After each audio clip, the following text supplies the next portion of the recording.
السلام عليكم ورحمة الله. ازيكم يا حبايبي، عاملين ايه؟ النهاردة ان شاء الله هنعمل فطاير سخنة جميلة ولذيذة بتتقدم في العشاء تحفة جدا. بسم الله الرحمن الرحيم، نبتدي. معايا كوباية ونص مية دافية، كوباية ونص لبن دافي، معايا 3 كوبايات دقيق، معايا معلقة خميرة كبيرة، معلقة ملح صغيرة، ومعلقة سكر كبيرة، ومعايا بيضتين. ناخد اللبن والميه، طبعا يكونوا دافيين ما يكونوش سخنين عشان الخميره.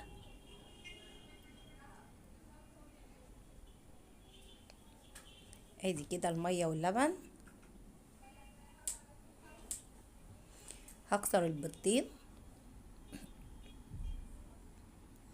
بس الفطاير دي طعمها جميل جدا جدا جدا، وسهله وسريعه، وممكن اي اضافات بقى تحطيها عليها.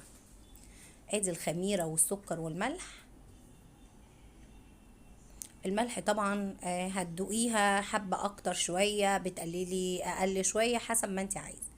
انا قلبت كده السوائل كلها مع بعضها، وبعد كده بدأت انزل بالدقيق كوباية كوباية.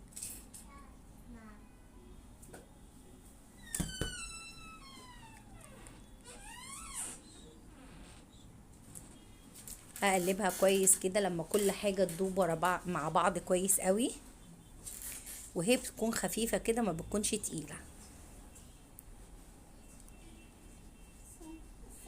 ادي سمكها. اغطيها بقى بالاسترتش كويس كده، واحط عليها فوطة واحطها في مكان دافي. هنا كده بعد ما عدى مثلا ساعة خمرت. انا بقى مقطعة زيتون، طماطم، وجبنة رومي، فلفل رومي، وبقدونس. اي حاجة بقى اضافات ممكن تضيفيها عندك. ممكن لانشون، بسطرمة، حبة لحمة مفرومة، اي حاجة، اي اضافات حطيها. انا كده حطيت كل الخضار اللي انا مقطعاه. انا حاطه فلفل رومي وطماطمايه وبقدونس وجبنه رومي وزيتون مقطعاه قطع برضو صغيره. انا كنت جايبه زيتون مخلي، قطعته قطع صغيره. واحط بعد كده رشه فلفل اسود،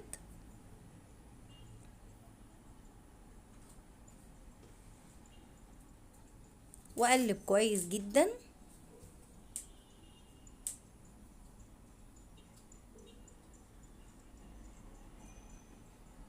زي ما انتوا شايفين كده.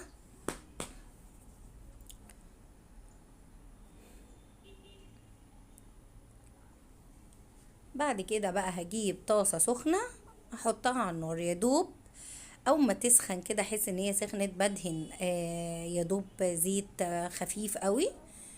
احس ان هي اول ما تسخن انزل عليها بقى بكبشة من الايه، يعني ادخل كده بالمغرفة يا دوب كبشة كده او كبشة ونص حسب ما الطاسة هتاخد معايا، واقلبها واحطها كده في قلب الطاسة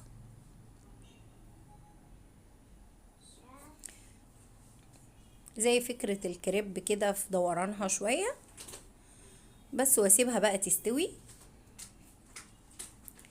فطاير ظريفة جدا بدون بقى عجن، وبدون فرن، بدون اي مجهود خالص، وقد ايه تحفة، والولاد حبوها جدا جدا جدا. زي ما انتوا شايفين كده يا دوب اسلكها كده من الجناب، ولما احس ان الوش اللي تحت اخد لون اروح قلباها. زي ما انتوا شايفين لونها رائع، وسواها سهل، وهي بسيطة جدا وسهلة ومتماسكة، وبصراحة ممتازة قوي. ده قلبتها على الوش التاني، اخد برضو بالفرشة كده وادهن الزيت.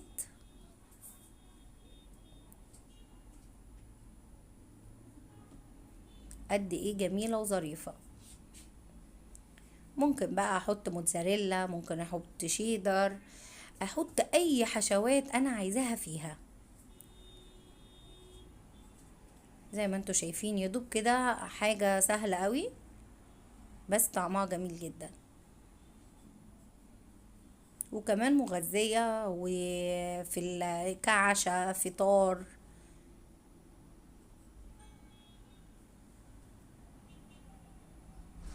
برضو كل واحدة اعمل كده، كل ما اجي اقلبها يا دوب دهنة زيت خفيفة كده من الجوانب عشان ما تلزقش مني.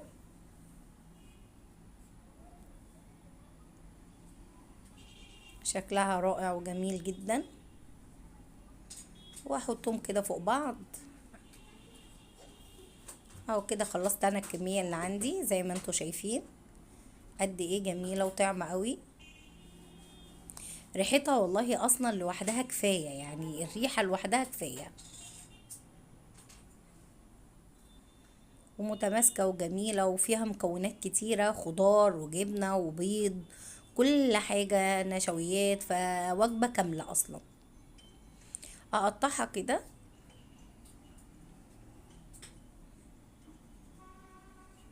عايزين تقدموها زي ما هي، عايزين تقطعوها حسب كل واحد وعايز ايه. ممكن يتحط معاها اي صوصات، كاتشب، مايونيز، اي صوصات بقى انت حباها ممكن تحطيها.